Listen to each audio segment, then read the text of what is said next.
आज YouTube live में हम लोग एक नई श्रृंखला और बहुत ही महत्वपूर्ण श्रृंखला शुरू करने जा रहे हैं। वह है ज्योतिष और उससे जुड़े हुए सवालों पर। और आज मैंने जो विषय चुना है वो है कि टेलीविज़न कैसे अपने ज्योतिष संबंधी प्रसारणों के जरिए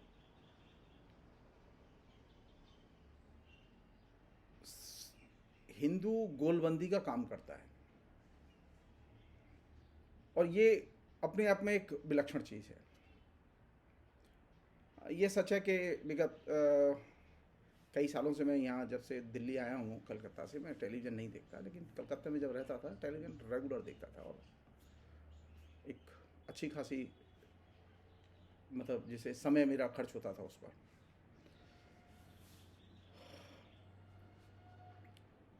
सुनने में अजीब लगता है। देखिए, जिस तरह से टेलीविज़न एक जन माध्यम है और सबका माध्यम है, उसी तरह टेलीविज़न एक काम और करता है। वो ये कि ये खास किस्म के सामाजिक या धार्मिक समूहों को गोलबंदी करता है।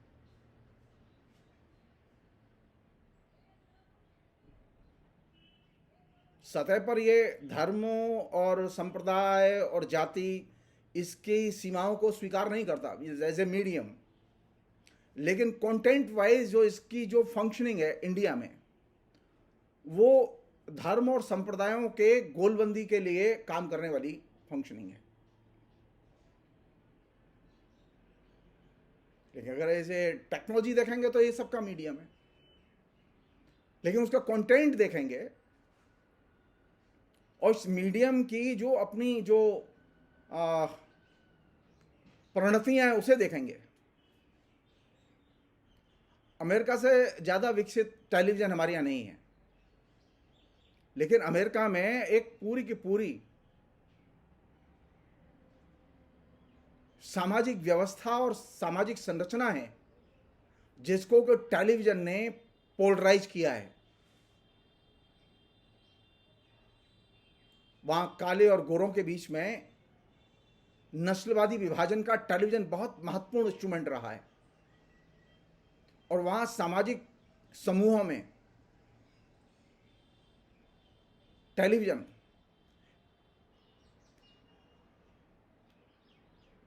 और दूसरे माध्यम जो जन माध्यम कहे जाते हैं, वे अंधविश्वास की इंडस्ट्री को खड़े करने में केंद्रीय भूमिका निभाते रहे हैं। आज वहाँ पर अंधविश्वास एक उद्योग है, बहुत बड़ा उद्योग है, बहुत ताकतवर उद्योग है।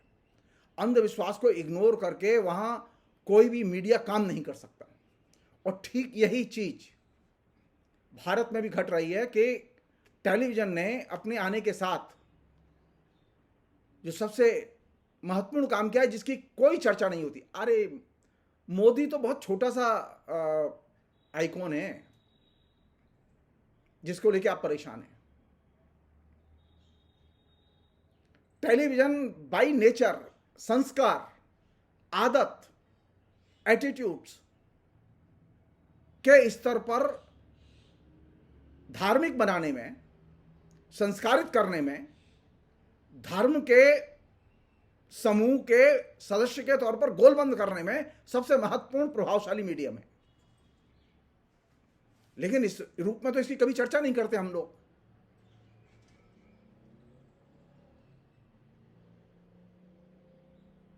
टेलीविज़न की संयोग से भारत में अब तक समग्रता में देखें तो प्रतिगामी भूमिका रही है, प्रगतिशील भूमिका नहीं रही है।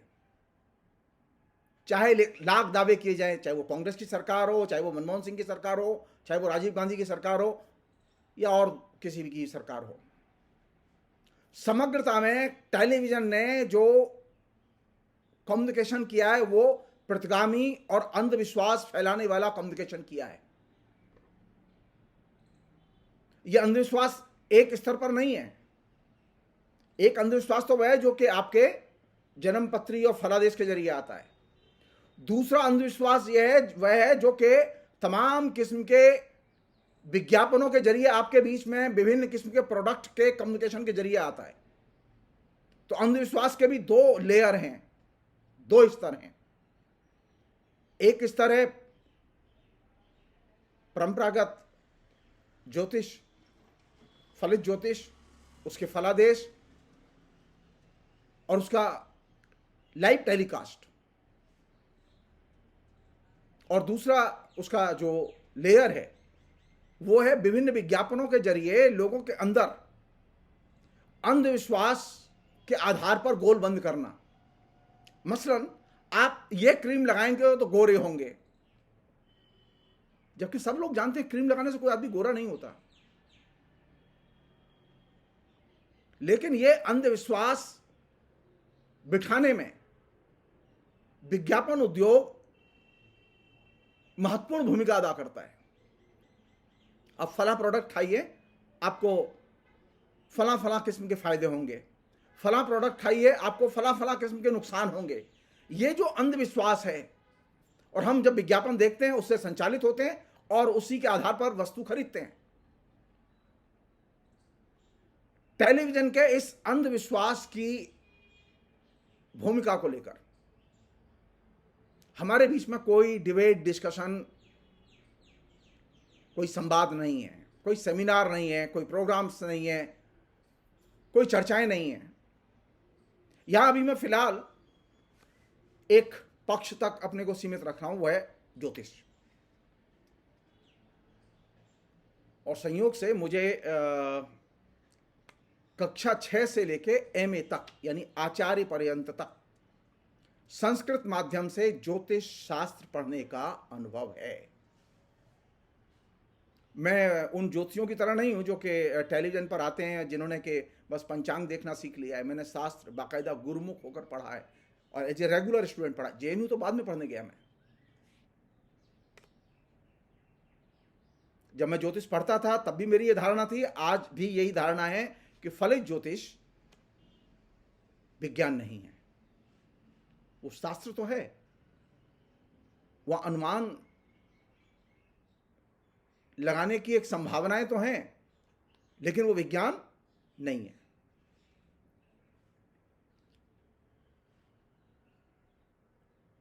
दूसरी चीज ये कि अगर टेलीविजन से धर्म का और अंधविश्वास का प्रसारण न हो तो आप तय मानिए धर्म गायब हो जाए। यह बात जितनी भारत के बारे में सच है उतनी ही अमेरिका के बारे में सच है, उतनी ही ब्रिटेन के बारे में सच है। टेलीविजन है तो धर्म है और टेलीविजन नहीं है तो धर्म नहीं है। इसलिए टेलीविजन का सबसे अधिक धार्मिक उपयोग अंधविश्वासों और अंध आस्थाओं के प्रचार प्रसार के लिए और अंध राजनीतिक विश्वासों के प्रचार प्रसार के लिए सबसे अधिक उपयोग टेलीविजन का होता है।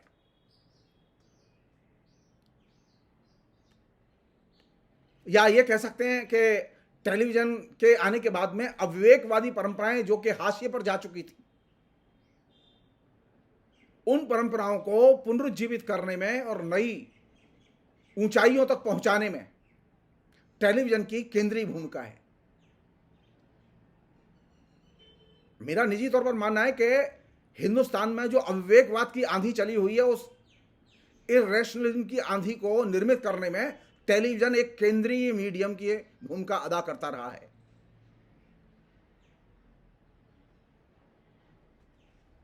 हम सब लोग जानते हैं कि जो इर्रेशनल चीजें होती हैं, इर्रेशनल परंपराएं होती हैं, वे सहज स्वीकार्य होती हैं।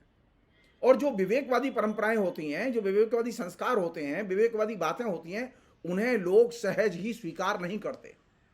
यही वजह है कि टेलीविजन के एज ए मीडियम के अंदर जो सहज स्वीकार्य जो अविवेकवादी परंपराएं वे स्वाभाविक तौर पर तेजी से अपना जनाधार बनाती हैं, श्रोता वर्ग बनाती हैं और तेजी से कम्युनिकेट होती हैं।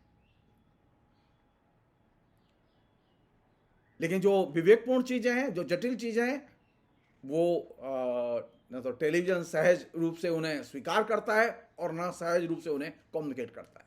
इसलिए टेलीविजन का बाय नेचर विवेकवाद से बैर है। ये जो तमाम किस्म की जो डिबेट आप चल रहे, अरे कुछ मत करिए आप, नरेंद्र मोदी को प्रधानमंत्री रहने दीजिए, खाली टेलीविजन कम्युनिकेशन रोक दीजिए।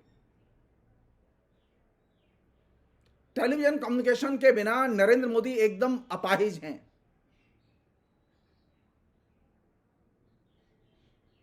टेलीविजन कम्युनिकेशन के बिना ये हिंदू धर्म और उसका उन्माद अपाहिज है।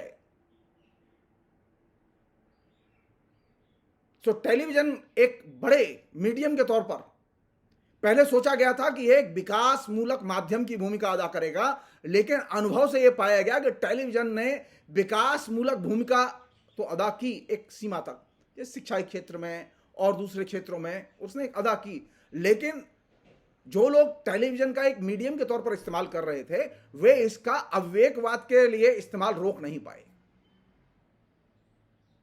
कहने के लिए बहुत सारे कोड कंडक्ट आचार संहिताएं बनी हुई हैं, कानून बने हुए हैं, लेकिन टेलीविजन पर वे कभी लागू नहीं होते। सुप्रीम कोर्ट के कई जजमेंट आए हैं, सुप्रीम कोर्ट के जज चीख चीख कर कह रहे हैं कि टेलीविजन पर जो हेट स्पीच है उसको बोलने वाले जो लोग हैं उनको और टेलीविजन के जो चैनल हैं उनको सरकार क्यों नहीं रोकती। लेकिन सरकार रोक नहीं सकती, क्योंकि सरकार जिस दिन उनको रोकेगी उस दिन सरकार रुक जाएगी।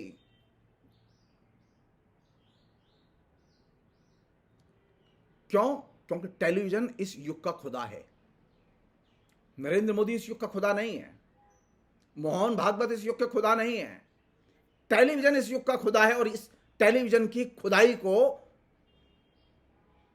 खोदने के लिए जरूरी है कि आप टेलीविजन पर अधिक से अधिक वाद विवाद संवाद करें। आपने क्या किया? आप टेलीविजन से देखते हैं, सुनते हैं, हजम करते हैं और फ्री हो लेते हैं। आज तो रवीश कुमार ने बहुत अच्छा प्रोग्राम किया।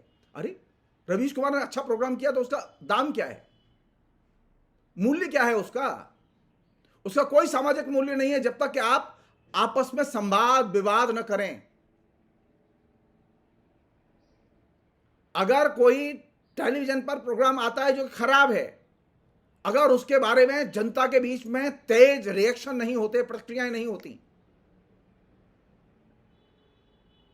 आप सिर्फ कंज्यूम करते हैं उसे, तो टेलीविजन अपने आप में बेकार है। इस अर्थ में टेलीविजन अपने दर्शक को परजीवी बनाता है, पर निर्भर बनाता है। और ये जो उसकी परजीविता है, पर निर्भरता है, यही अंधविश्वास को और अनुयायी के भावबोध को निर्मित करने में केंद्रीय भूमिका अदा करती है। हम सोचते ही नहीं है कि टेलीविजन का जो कंज्यूमर है, जो कि राहुल गांधी का फॉलोअर है, जो कम्युनिस्ट पार्टी का फॉलोअर है, वो आखिर परजीवी कैसे हो गया? क्योंकि उसने टेलीविजन के जरिए जो चीज देखी उसको न तो अपनी पार्टी कमेटियों में डिस्कस किया, न अपनी पार्टी के फॉरमों में डिस्कस किया, न पार्टी के मेंबरों में डिस्कस किया, न पार्टी के व्हाट्सएप ग्रुप में डिस्कस किया, और न अपने जरिए उसने सोशल मीडिया पर, फेसबुक पर, ट्विटर पर और दूसरे माध्यमों पर उस पर अपनी प्रतिक्रिया व्यक्त की। आप उठा के देखिए, तकरीबन सभी प्रगतिशील प्रतिगामी लोग टेलीविजन देखते हैं, लेकिन टेलीविजन के कार्यक्रमों पर कोई बहस आपको नहीं मिलेगी। क्यों? क्योंकि टेलीविजन आपसे वाद विवाद संवाद की शक्ति छीन लेता है और आपको परजीवी बना देता है। और ये जो परजीविता है, ये अंधविश्वास के संप्रसारण के लिए, धार्मिक गोलबंदी के लिए, जातिगत गोलबंदी के लिए, ये परजीविता सबसे महत्वपूर्ण एलिमेंट है जिसका कि ideologically television as a technology इस्तेमाल करती है। प्रधानमंत्री कोई भी हो,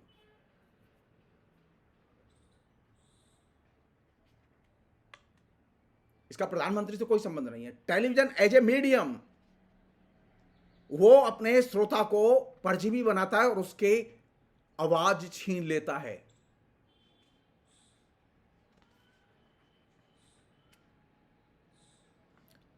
अब जो मूल मुद्दा है उस पर कुछ बात आज के एपिसोड में खाली वो ये कि टेलीविजन से जो एस्ट्रोलॉजी के प्रोग्राम आते हैं, बड़े पैमाने प्रोग्राम आते हैं टेलीविजन के।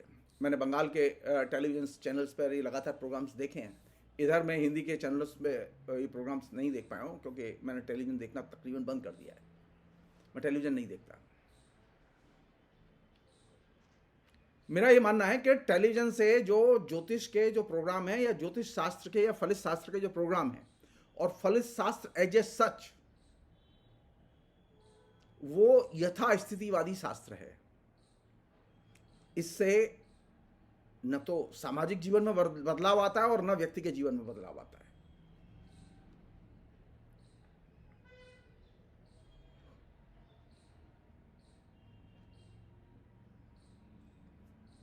मेरी पहली जो मान्यता है जिसे मैं आपसे शेयर कर रहा हूं वो यह कि टेलीविजन ने बड़े पैमाने पर हिंदू गोलबंदी का काम किया है, और खासतौर पर उसके ज्योतिष कार्यक्रमों ने।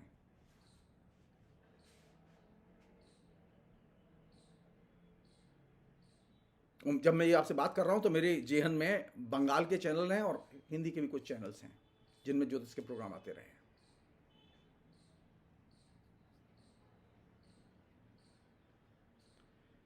अगर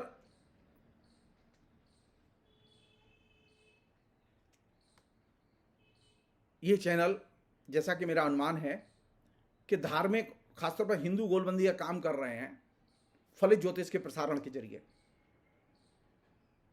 तो वे सामाजिक विभाजन और सामाजिक असुरक्षा इन दोनों को बढ़ाएंगे। और ये एक वास्तविकता है कि जब से टेलीविजन में एस्ट्रोलॉजी आई है, अन्य चीजें भी हैं लेकिन एस्ट्रोलॉजी एक बहुत मेजर फैक्टर है। इसको लाखों करोड़ों लोग इसके कार्यक्रमों को देखते हैं।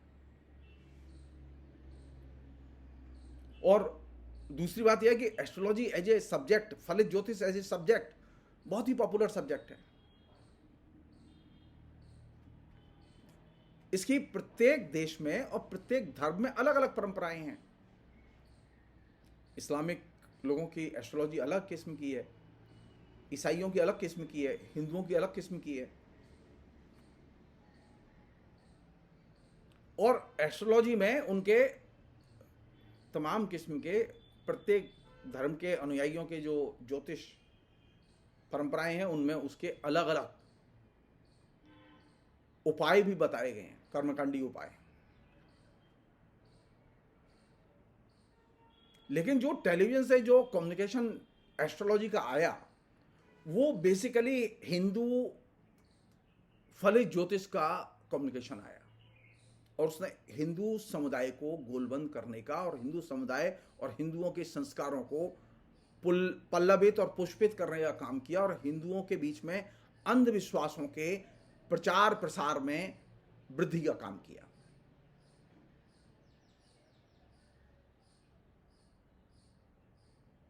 मसलन टेलीविजन चैनलों में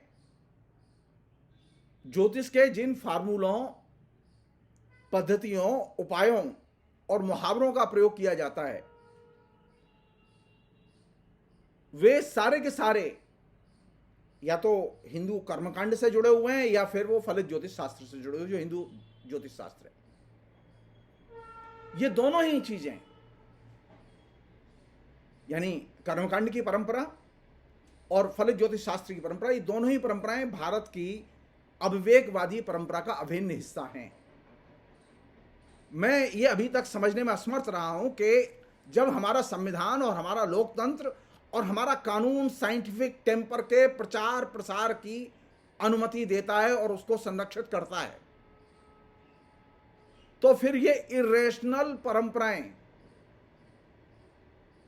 संप्रसारित करने की, खासतौर पर जनमाध्यमों के जरिए संप्रसारित करने की अनुमति कैसे दी गई? सिर्फ इसलिए कि जनता चाहती है, सिर्फ इसलिए कि जनता की आस्थाएं हैं।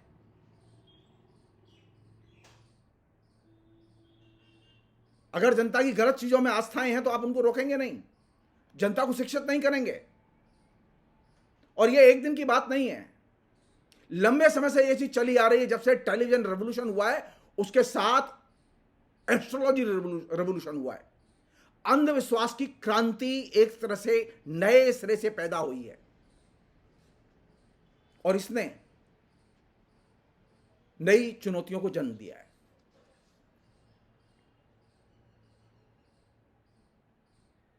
जिस तरह से टेलीविजन अपने ऑडियंस की सामाजिक अवस्था का ख्याल रखता है, उसी तरह एस्ट्रोलॉजी भी अपने जो जन्म पत्री दिखाने आते हैं ना, हाथ दिखाने आते हैं, तो ज्योतिषी भी और ज्योतिष शास्त्र भी अपने जो जिसका भाग्य देखा जा रहा है उसकी सामाजिक अवस्था का ख्याल करता है। इस मामले में ये दोनों एक हैं।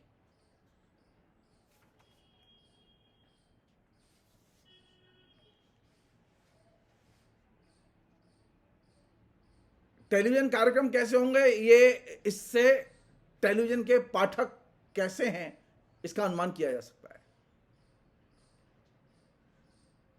उसी तरह फलित ज्योतिष के फलादेश के जरिए आप पाठक कैसा है जिसका फलादेश किया गया है उसका अनुमान कर सकते हैं। यह दूसरा टेलीविजन और फलित ज्योतिष के बीच में साम्य है।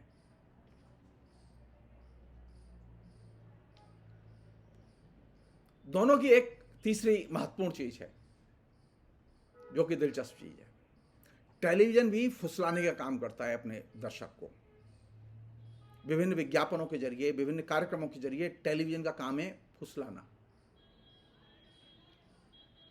ज्योतिषी भी और फलित ज्योतिष भी अपने उपभोक्ता को, जिसका वो फलादेश देख रहे हैं, उसे फुसलाने का काम करते हैं। ये तीसरी इन दोनों के बीच में साम्यगत विशेषता है। और चौथी जो साम्यगत विशेषता है जो कि बहुत महत्वपूर्ण है, television by nature male chauvinist है, पुंसवादी है, पितृसत्तात्मक है।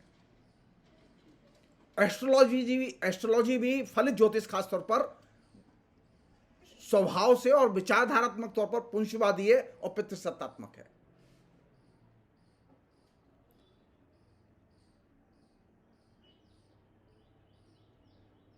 और ये चार समान विशेषताएं चार नए किस्म की समस्याओं को हमारे घरों में पहुंचा चुकी हैं।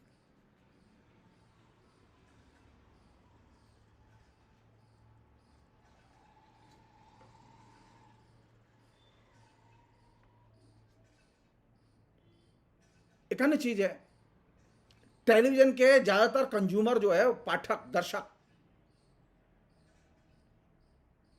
उनमें महिलाओं की संख्या सबसे ज्यादा है। और फलित ज्योतिष में भी सवाल पूछने वालों में,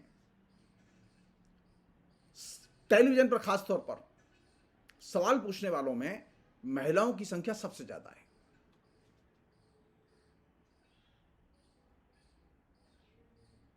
तो ये पांचवा साम्य हुआ टेलीविजन और फलित ज्योतिष के बीच में।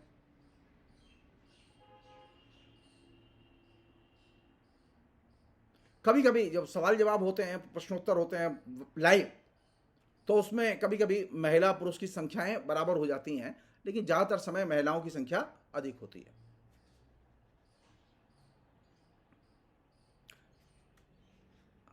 एक दिलचस्प चीज है कि टेलीविजन जिस तरह से महिला और पुरुष के साथ में समान व्यवहार करता है, उसी तरह ज्योतिषी भी अपने दर्शक या उपभोक्ता के प्रति, ग्राहक के प्रति, जो अपना भविष्य फल दिखाने आया उसके प्रति, वो स्त्री हो या पुरुष हो, समान व्यवहार करता है। यानी इस आज व्यवहार में उनके यहाँ लिंग भेद दिखाई नहीं देता, लेकिन आइडियोलॉजी में उनके यहाँ लिंग भेद है, क्योंकि वहां पुंसवादी दृष्टिकोण का वर्चस्व है दोनों में।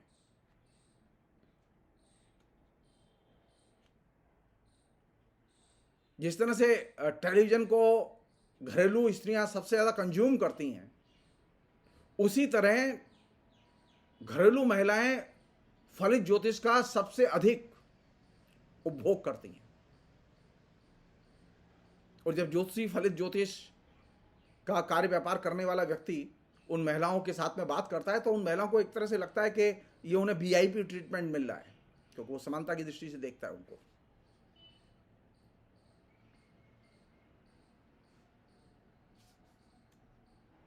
दोनों के अंदर एक आखिरी साम्य जो बहुत महत्वपूर्ण साम्य है, टेलीविजन अपने कम्युनिकेशन से एक ही चीज आपको संप्रेषित करता है कि जो बताया जा रहा है उसका पालन करो, अनुकरण करो।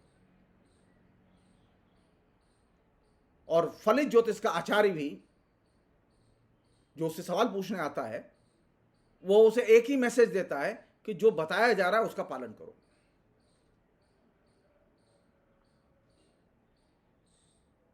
और यहां पालन करने या कराने वाले की छवि हमेशा पुरुष की होती है। महिलाएं एस्ट्रोलॉजर कम मिलेंगी, मेल एस्ट्रोलॉजर डोमिनेट कर रहे हैं।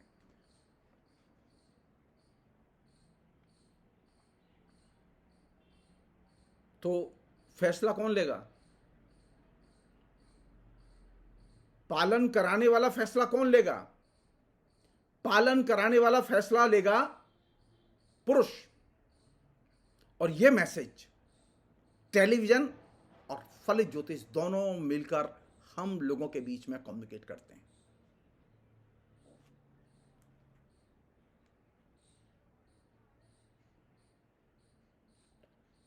और ये जो इसका जो सप्तसूत्री जो वैचारिक साम्य है टेलीविजन और फलित ज्योतिष का, ये बहुत ही अपने आप में मजेदार चीज है। हम अगले एपिसोड में इसके दूसरे अन्य पहलुओं की चर्चा करेंगे। फिलहाल इतना ही। बहुत बहुत शुक्रिया। Thank you.